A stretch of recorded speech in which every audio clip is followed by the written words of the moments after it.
fresh produce for our next 21 days. Yeah. Good morning, everybody. It's Friday the 2nd of December, and we've woken to something of a problem. When I got up half an hour ago, 40 minutes ago, I noticed that the bilge pump was on. The bilge pump warning light was on, and I investigated and discovered that the starboard bilge pump was running. There's no water down there, so there's no reason for it to be running, but it was running. I don't know how long it had been running, but it wasn't running when I went to bed. So sometime during the night it came on and it stayed on, and I don't really know why. I've disconnected the power to it to stop it running, but that's hardly a solution. I cannot think of anything else to do. I fiddled about with the float switch that makes it run, and I don't know what the answer is. I think we're going to have to go and see if we can get some help.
It seems that we're not the only people to have the idea to leave today. We've got Frederick Chopin, which is the square rigger we're tracking down over there. I hope we get some nice shots of him as we go past. And then there's Artemis. Well, they left yesterday, so I don't know where they've been. And Blue Argolis left this morning. Caroline I didn't see leave, and I don't know what this is over here. Over here we've got Black Pearl, so I'm expecting Captain Jack Sparrow to pitch up any minute now. So it makes you makes you think your decision making was probably not as bad, or not so bad at all, if so many people are leaving on the same day.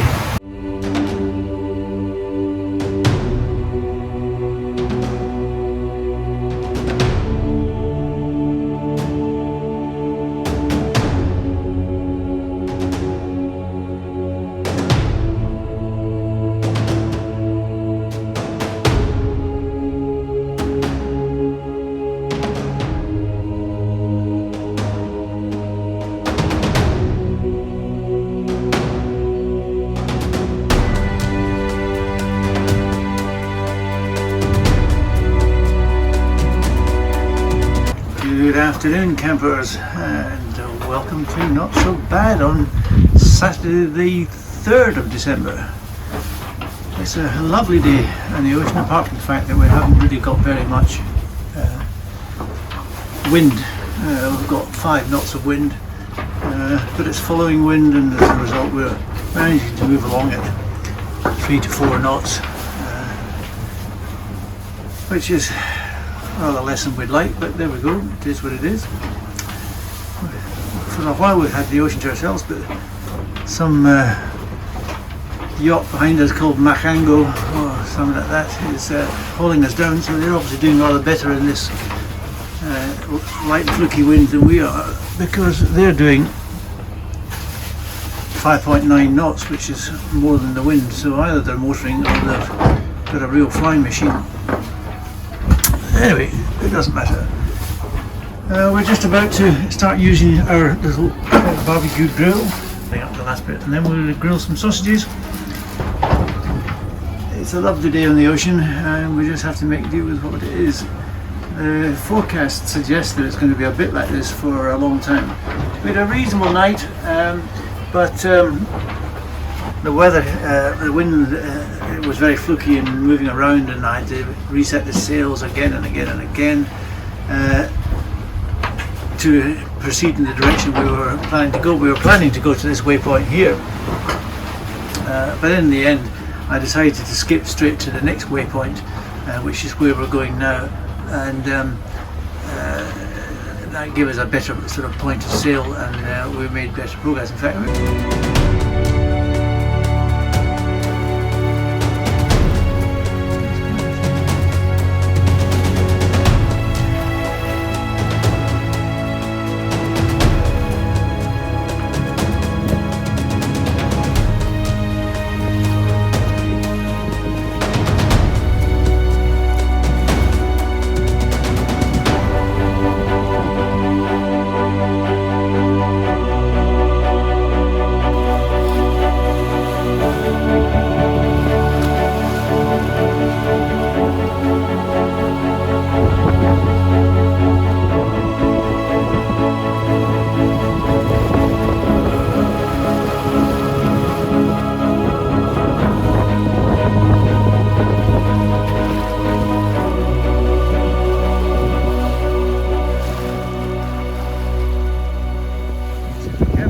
better than me.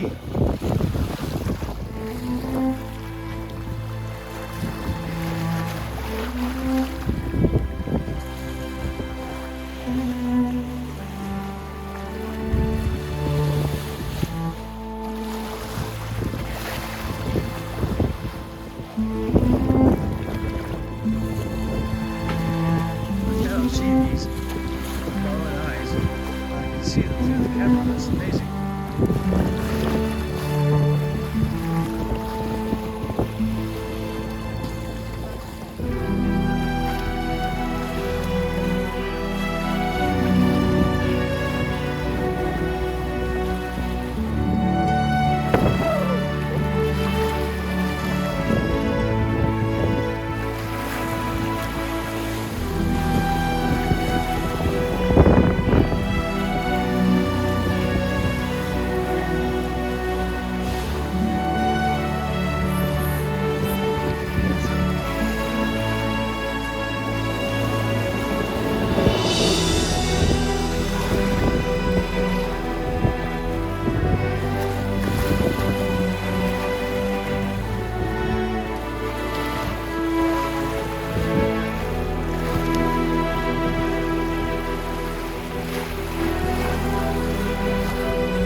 Sunday, the 4th of December. I've just completed my shift and now I'll just take you through the day. I did a bit of Christmas decor for our little boat, for our little home on water, and nice early start to the morning. Nice early start of the morning with a bit of Christmas in the corner. It's a little Christmas corner just to give us the Christmas feel ahead of us. Captain's gone to sleep, so it's my turn to watch. You can see the sun trying to creep out behind the clouds, but a very calm, very calm ocean, barely moving in comparison to what we're accustomed to.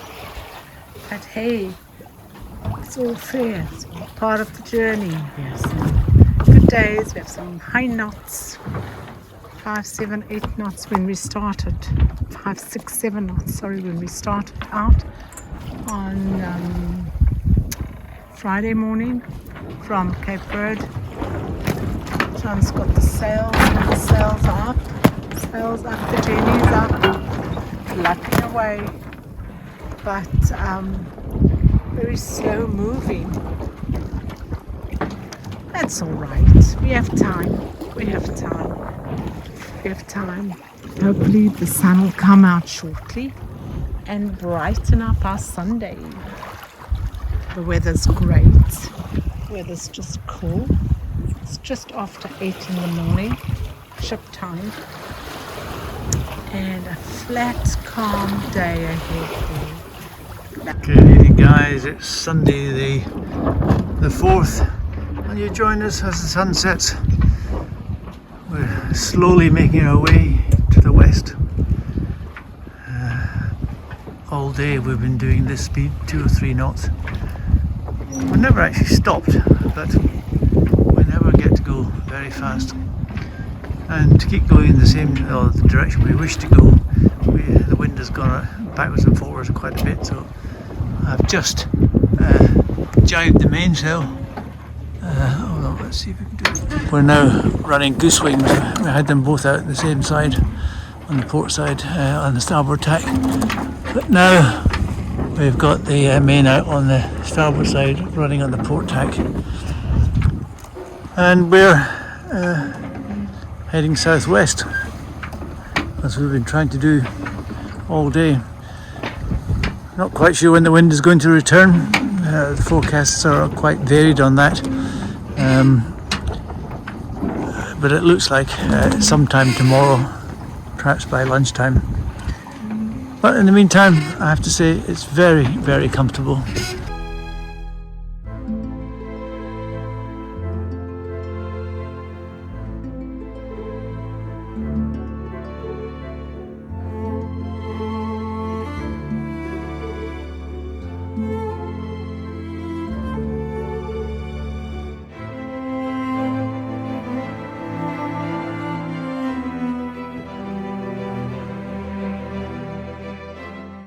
Good afternoon, guys. It's a lovely day on the ocean, as you can see. We've got a little bit of wind, not too much, but it's allowing us to proceed at about 5 knots, which is okay. A lot better than we've been doing for the last 2 days. And also this morning, it was just as bad this morning. But now we've got about between 8 and 10 knots of wind, and we're moving along quite nicely. If it would just stay a bit more constant, it would be great. Got the fishing lines out, we're not catching anything apart from this gas seaweed, which is a nuisance because once it hooks on the line, it slips down to the lure and then you're never going to catch anything.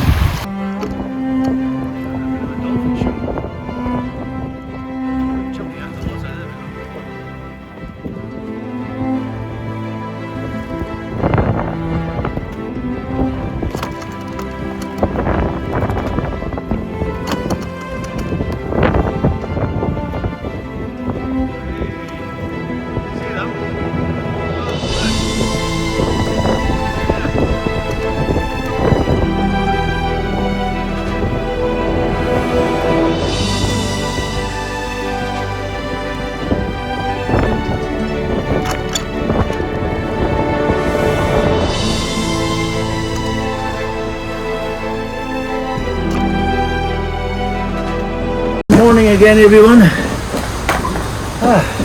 Commodore and I have just had a little bit of excitement, not to put too fine a point on it. The Commodore was hit, having her well-earned rest, and I was up in the helm station just watching the light coming up and enjoying the view, when I noticed what looked like a nut lying on the deck near the foot of the mast. I went to investigate and discovered that the bolt came from the bottom of the gooseneck. The gooseneck is the bit that attaches the boom, which is the horizontal bit at the bottom of the sail, to the mast, which is the vertical bit that holds everything up. And they are attached by what's called a gooseneck. The end of the boom has two lugs on it like this, and the mast has two lugs on it, and they fit like this, and a pin goes all the way through from one side to the other, and there's a bolt on the bottom. The top of the pin is actually a loop. I say a pin, it's a stainless steel, I don't know, 14mm piece of stainless steel, and at the top there's a loop, and the bottom of the sail, the foot of the mainsail is attached to that loop. So the whole thing is pretty critical. Without this pin going through and being attached, the boom would be free to swing around with dangerous consequences. With the mainsail up, it would be supported, so it wouldn't have been too bad, but it would have been more than just a little bit upward. When I got up there, I discovered that this pin that goes all the way down here, it's about a 6-inch pin or something like that, something like that, 6 inches long, was protruding well out the top, and the two bottom attachments, the bottom of the boom and the bottom attachment on the mast, were no longer, neither had the pin through them at all, just the top two had the pin through them, and the whole thing was twisting and turning. I tried to fix it myself. I eased the main halyard a little bit to take the pressure off the pin, because the pin was being pulled up by the pressure of the wind in the sails and the main halyard. But I was unable to do it, so I had to go and disturb the Commodore's rest. And to release the pressure on the pulling, every time the wind filled the sail or something, it pulled the foot of it. And I was knocking. And Sandra was trying to knock the pin back in, and I was trying to hold the boom up and align it correctly, which was difficult because I couldn't see. So Sandra was having to give me directions about which way to lift and which way to turn it and so on. And it wasn't easy, not to put too fine a point on it. But we took the foot off the top of this pin, which relieved the pressure a bit. And then I aligned the boom under Sandra's direction, and Sandra with the hammer knocked it down back into place, and then we ran for the Loctite, get the nuts back on, Loctite it on. But it was quite an experience, because we're not doing the 1-2 knots we were doing the last 2 days. We're at 4-5 knots currently. So we were very lucky also that the nut stayed on the coach with at the foot of the mast. First of all, I would not necessarily have gone up there until it was too late to see it. And secondly, we don't have a spare one of those. I'm pretty sure I don't have a 17mm bolt. Nut. So I'm pretty sure we would have been in trouble if we hadn't been able to retrieve the nut.